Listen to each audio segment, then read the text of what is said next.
ABC7 Bangor. This is ABC7 News at Noon. A Brewer man was in court yesterday to face attempted murder and other charges. Prosecutors say he's a threat to the community.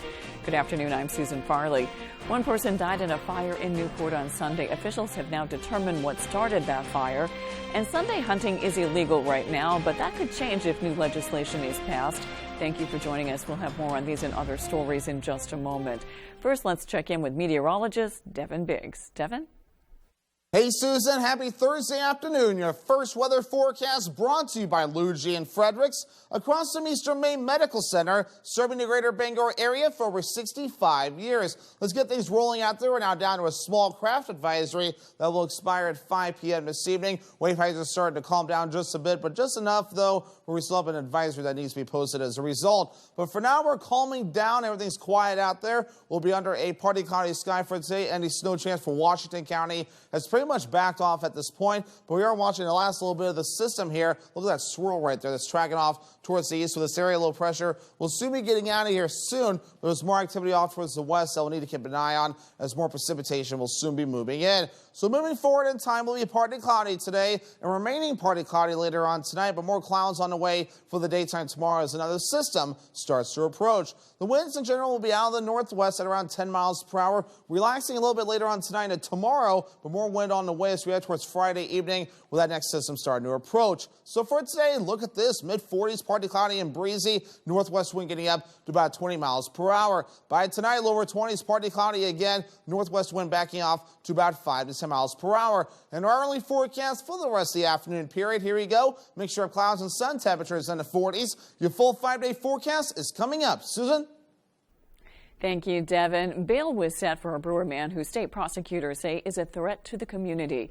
Brandon Rigo appeared in court over Zoom Wednesday for an arraignment. He's facing 10 charges, including attempted murder, kidnapping, aggravated assault, 2 counts of domestic violence assault, and domestic violence terrorizing with a dangerous weapon, among others. Prosecutors say in one incident during January of this year, Rigo allegedly held a gun to his girlfriend and forced her to take a large number of pills with the intention of making her overdose. After considering all of that information, the bail will be $75,000 cash bail. That will be reviewable. Brewer police are still investigating multiple alleged incidents regarding Rigo. There are limited details at this time. He's scheduled to appear in court again on June 6. A fire destroyed a trailer in Verona last night. The Bucksport Fire Department received a call about a fully involved structure fire at 322 Eastside Drive just before 7 p.m. Bucksport Public Safety Director Sean Gagan says one person was taken to the hospital by ambulance. He says fire crews worked to quickly put out the flames. Authorities say the trailer is uninhabitable at this time. The State Fire Marshal's office has been called to investigate the circumstances of the fire. The fire that took the life of a Newport man on Sunday morning has been ruled accidental. Maine Department of Public Safety spokesperson Shannon Moss says an investigation by the fire marshal's office determined it involved discarded smoking materials. A mother and son lived at the home at 578 Mullen Road. The mother managed to escape. 54-year-old Alan Easley died in that fire. Maine game wardens in Passamaquoddy warden trainees rescued 2 adults and 2 children who were stranded on Moosehead Lake during Tuesday's storm. 31-year-old Ruby Goodman of Greenville and 32-year-old Joseph Wentworth of Orland were ice fishing on Moosehead Lake with 2 young children when the weather started to worsen. Goodman decided to take the 5-year-old home while Wentworth retrieved their gear and then headed back with his 2-year-old. A spokesperson says the worsening weather further intensified and Goodman's snowmobile broke down. High winds and heavy snow created whiteout conditions, and Wentworth couldn't see well enough to drive. Both called 911 around 9:15 p.m. Wardens and the trainees happened to be at a nearby camp and used their skills to locate the family and get them back to shore. The children were wet and cold, but everyone, including the family dog, was returned to shore.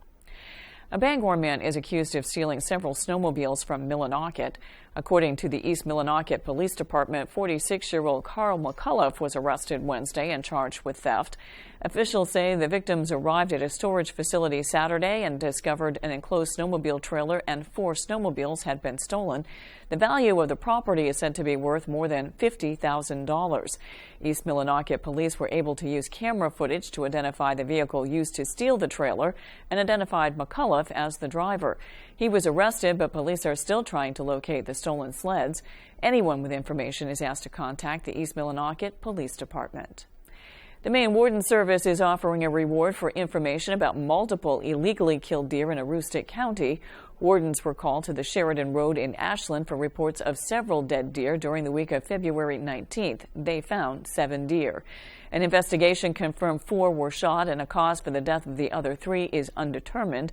The Warden Service says none of the deer were taken for use. They were clustered together in a deer wintering area with a dense canopy that provides shelter during winter conditions. Anyone with information is urged to contact Operation Game Thief at 1-800-ALERT-US.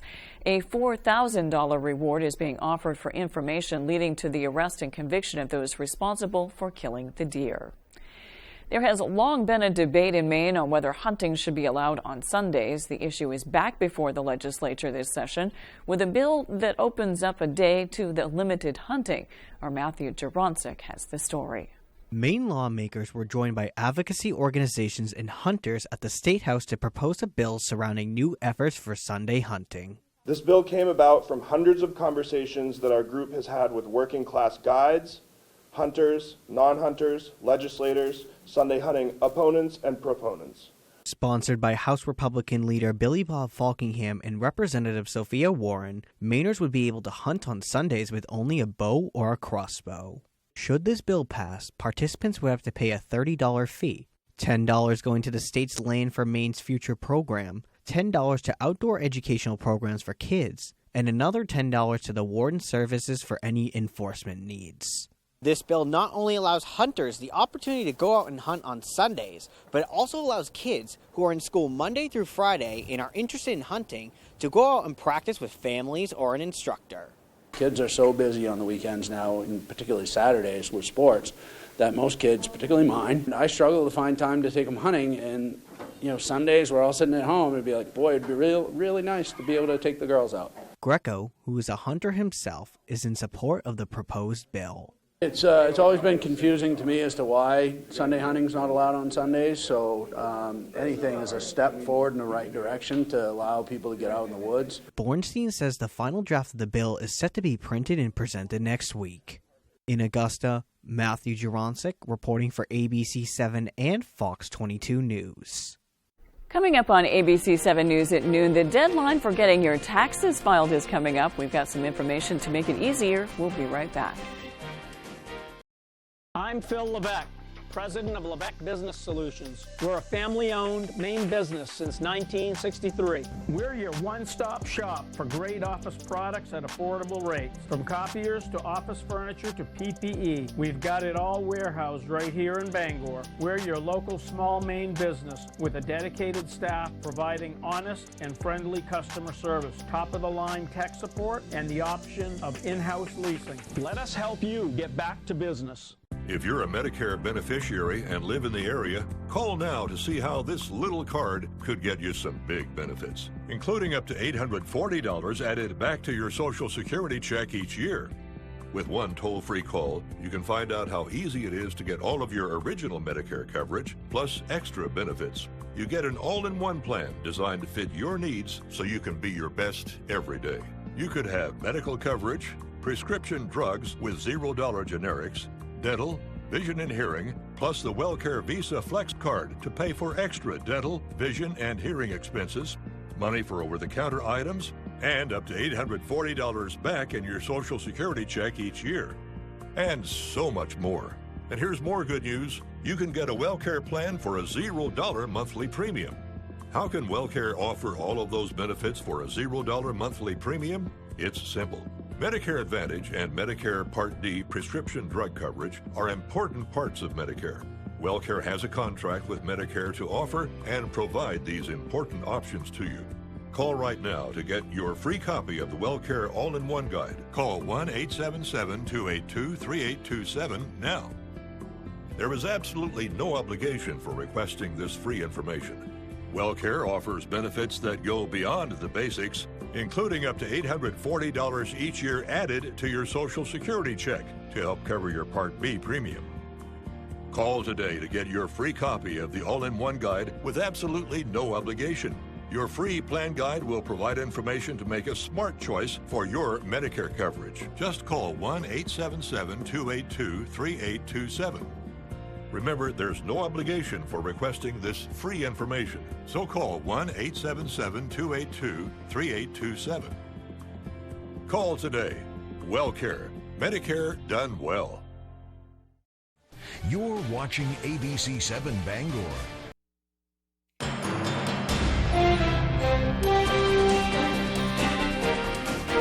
A new size restriction recently proposed to Maine lobstermen and women is causing concern, at least for some, while others say it could be a good thing in the end. Devin Dagnall spoke to a longtime lobsterman and has more.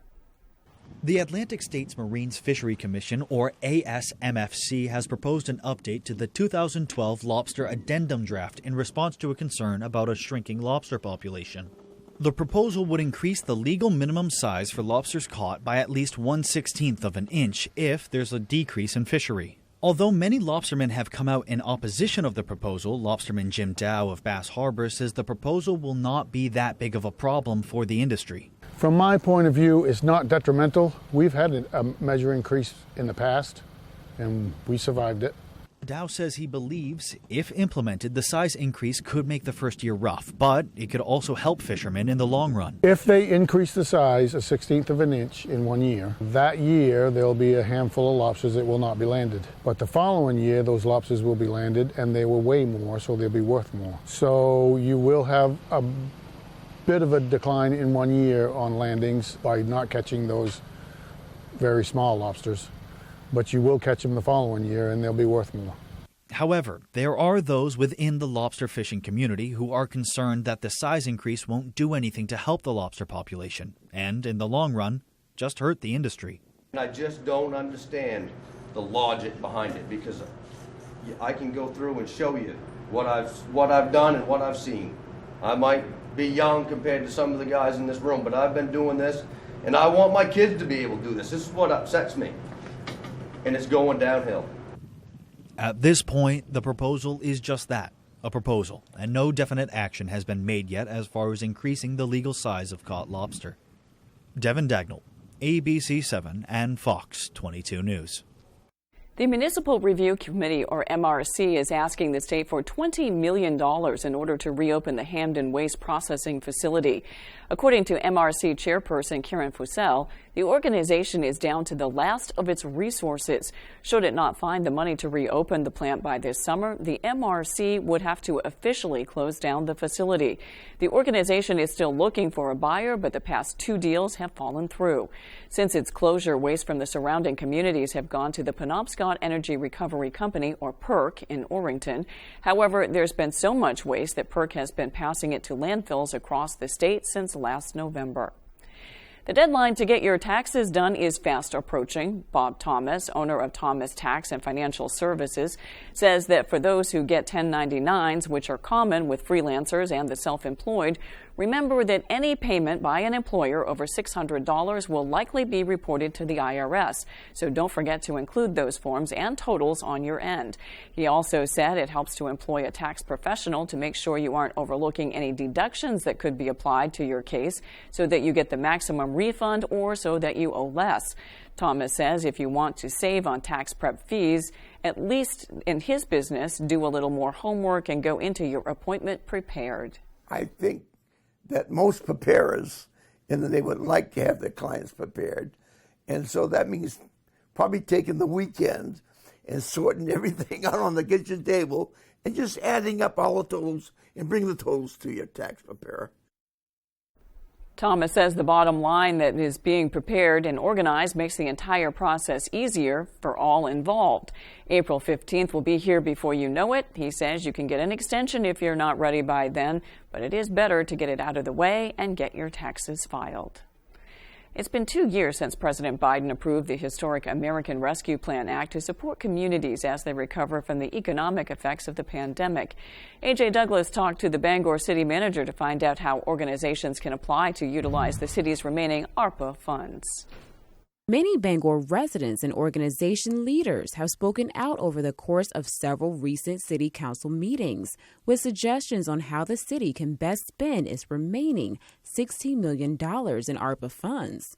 Many of those discussions have focused on how the city can address its homelessness crisis. The council has had dozens of actionable ideas brought to your attention, things that could have slowed the inflow of people into homelessness. I'd like to propose that the Bangor allow Bangor Friends of Affordable Housing to start putting up some non-congregate shelters. I'd like to find out how we can do that. A new ARPA fund application was approved by the council during Monday night city council meeting, allowing any organization within the city of Bangor to apply for use of ARPA funds. We didn't limit it. You don't know who may have the idea, the solution. It could be, how do we address the needs for those who are experiencing substance use disorder? How do we address the needs for individuals who are experiencing houselessness? The city is working to have live applications available as early as April 1st. The council plans to partner with United Way of Eastern Maine by allowing the organization to assist in the initial application process. But ultimately, the city will decide who receives the funds. The new application has few limits and a broad basis in terms of requirements. We weren't saying you had to meet this, and this in order to qualify, recognizing that opportunities and ideas could come from any number of ideas. Deadline regulations for the application are still being decided. All ARPA funds must be committed by December 2024. In Bangor, A.J. Douglas, ABC 7 and Fox 22 News. After the break, a popular amusement park ride is coming down after a child fell to his death. We'll take a look when we return. If you've been hurt in a car accident, watch out. Watch out. The insurance company is going to ask you to sign some papers. Don't do it. Watch out. You may be entitled to money your insurance company isn't telling you about. Don't trust that insurance company after your accident. You could miss out on a lot of money. Call the twos and we'll watch out for you. Lowry and Associates watched out for me and got me $400,000. Call the twos. We win for you. If you're hurt in an accident, what do you do? Call 222-2222. In Maine, it's always truck season. And at Thornton Brothers in Lincoln, we are celebrating New Ram Truck Month by carrying the complete line of hard-charging new Ram trucks from light to heavy duty. At Thornton Brothers, you'll find the right truck for cargo space and comfort for those long trips on the road. No matter what Maine throws at you, our trucks have you covered. So come on over and test drive any of our award-winning new Ram trucks at Thornton Brothers, 125 Main Street, Lincoln. Looks like you've been sleeping well. Megan, he's back. The My Pillow guy. And you're looking good. Still feeling good. Well, just when you thought it couldn't get any better, we've got the best pillow ever, My Pillow 2.0. When I invented My Pillow, it had everything you'd ever want in a pillow. Well, now there's new technology that makes it even better. My Pillow 2.0 has my patented fill combined with a cooling fabric with temperature regulating thread. My Pillow 2.0 is truly the next generation of My Pillow. The best sleep just got even better. Whether you have a MyPillow or not, you need to get the brand new MyPillow 2.0. Call or go to MyPillow.com now. Use your promo code, and for a limited time when you buy one, you'll get a second one absolutely free. You're sleeping even better. And cooler, too. And you're looking good. Feeling good. I knew you would. Visit MyPillow.com. We can't contain our excitement any longer. Lamy Wellahan's anniversary sale is here. Your favorite locally owned shoe store is turning 109 this year. Since St. Patrick's Day in 1914, we've been lucky enough to deliver friendly service and expert fittings to countless guests. And we want to say thank you with 20% off. Shop the sale from Thursday to Sunday and receive 20% off your purchase in-store or online. Use code 109 years. Hurry in to get deals for the whole family.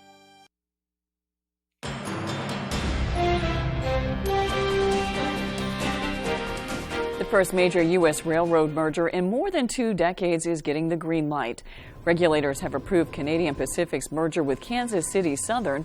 The deal is worth $28 billion. The combination of the railroads will create the first freight rail network linking Canada, the U.S., and Mexico. The move comes after a 2-year-long review by the U.S. Surface Transportation Board. It said the combined company will have little to no track redundancies or overlapping routes and would add more than 800 new union jobs. Canadian Pacific says it has already reached agreements with some of the biggest rail unions. One mother is fighting for change after her son fell to his death from a popular amusement park ride. A settlement has now been reached. ABC's Andrea Fuuji reports. This morning, the Florida amusement park ride where a 14-year-old fell to his death is coming down. The boy's mother has been pushing for the Orlando Freefall to be dismantled. She saw it for the first time yesterday. Unfortunately, when he passed, I wasn't there for him. I had to do this. I didn't want to come under these circumstances, but I had to do this. Last March, Tyree Sampson was visiting from St. Louis when he slipped off the ride, considered the world's tallest tower drop at more than 400 feet. A report found Tyree weighed more than 100 pounds more than the ride allowed. In order to fit, he rode while not being properly restrained. It's a horrendous ride. Should have never have been built. The family sued the amusement park and ride operator. They've now settled the case. But the family's attorney claims the ride manufacturer, a European company, is trying to evade responsibility. And please remember, it was the manufacturer said you don't need seatbelts on a ride that goes 420 feet in the air, tilts forward at 90 degrees, and comes down at 75 miles an hour. Tyree's mom is now working with a Florida lawmaker to pass the Tyree Sampson Act to require more regulations and worker training. It will save another child's and family life. So the extra restraints were needed prior to this happening. If the law passes, it would take effect this summer. The amusement park where Tyree died says it supports the proposal. As for the ride manufacturer, it did not comment. A strong message sent by top federal health officials to the Florida Surgeon General warning against spreading misinformation on COVID vaccines. With more, here's ABC's Lindsay Watts.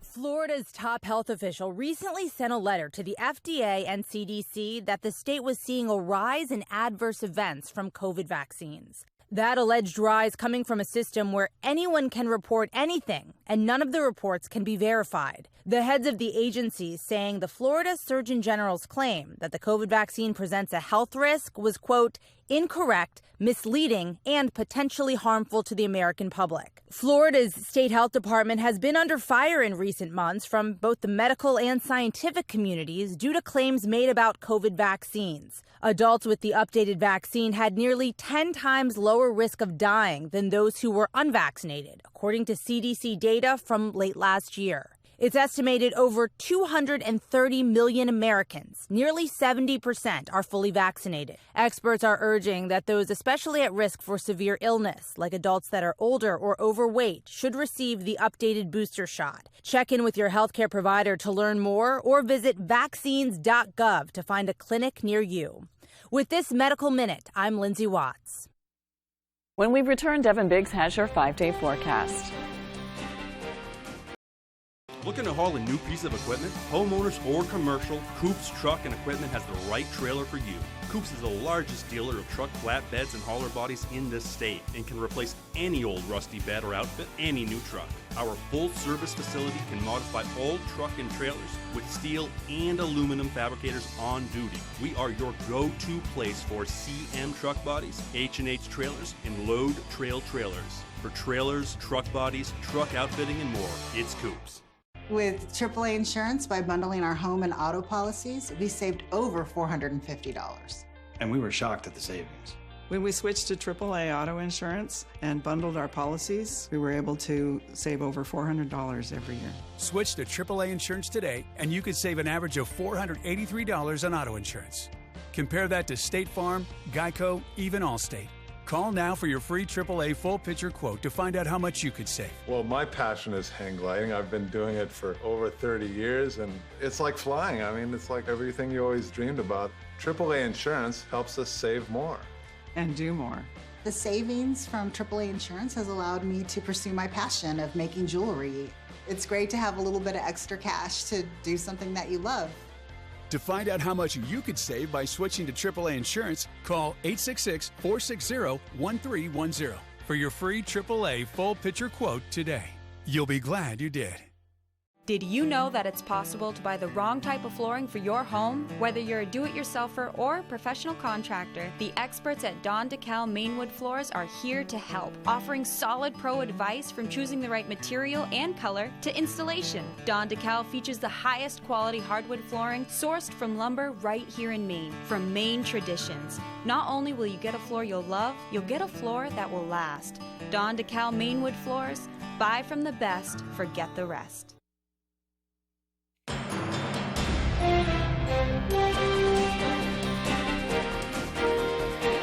Welcome back. A new bill would bring trained comfort dogs to Maine courthouses.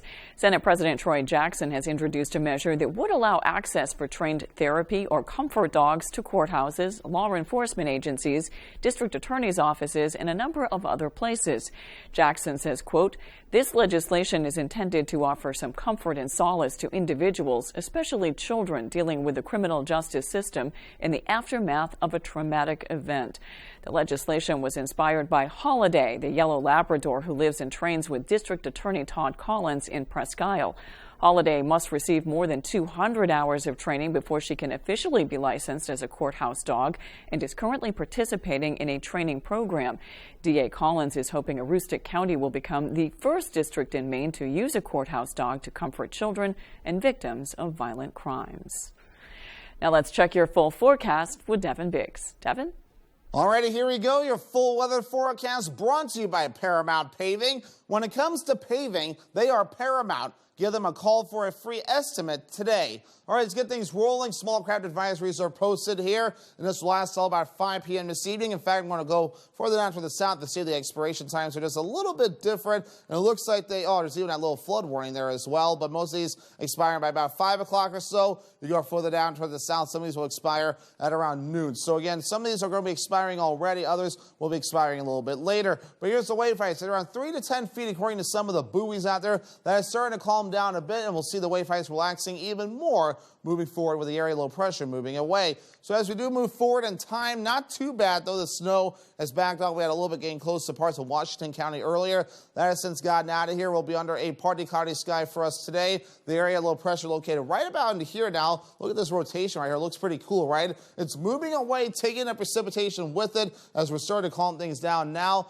We're going to be watching for more active weather moving forward with this system right here. That'll be tracking off towards the east. That'll give us our next opportunity for precipitation moving in later on. Maybe not so much tomorrow, but later into the week period. But otherwise, futurecast for today, we're going to be watching out for a partly cloudy sky today, partly cloudy again tonight. The snow starts to approach later on, and rain and snow, I should say, starting to approach later into the weekend. We might watch for a little bit moving in by Friday afternoon to the evening time frame. So most of the morning period for your Friday is fine. It's later in the afternoon to the evening. We'll watch for snow mixing with rain and transitioning to rain as well with some warmer temperatures as we head towards Friday night into parts of Saturday morning. So otherwise, as for the snow accumulations, the current idea right now, maybe 1 to 3 inches, a general idea, further off towards the north with this system, but further down toward the south where it switches over to rain. Nothing expected further down to the south, maybe a dusting at best, and that'll be about all there. So for the rest of today, mid-40s and a partly cloudy sky, also breezy, northwest wind getting up to about 20 miles per hour. By tonight, lower 20s, not bad, partly cloudy. The wind starts to calm down with that northwest breeze getting up to about 5 to 10 miles per hour. Tomorrow afternoon, rain and snow showers possible. The morning looks good with highs in the lower 40s. That south wind getting up to about 5 to 10 miles per hour. Your Paramount Paving extended forecast. So, rain and snow chances for you Friday, mainly during the afternoon. They last into Saturday as well. Temperatures in the middle 40s. Some leftover snow showers by Sunday. Highs falling into the mid-30s. Lower 40s on Monday, the first day of spring, with a mostly sunny sky. Thank you, Devin. I did a combination dance, move, ice skating thing. One of those you hope the neighbors aren't watching. Kind of hoping the warmer temperatures will melt that ice. That's all for ABC 7 News at noon. Thanks for watching. I'm Susan Farley. We'll see you this evening with Beth Jones and Peter Dubois on ABC 7 News at 6.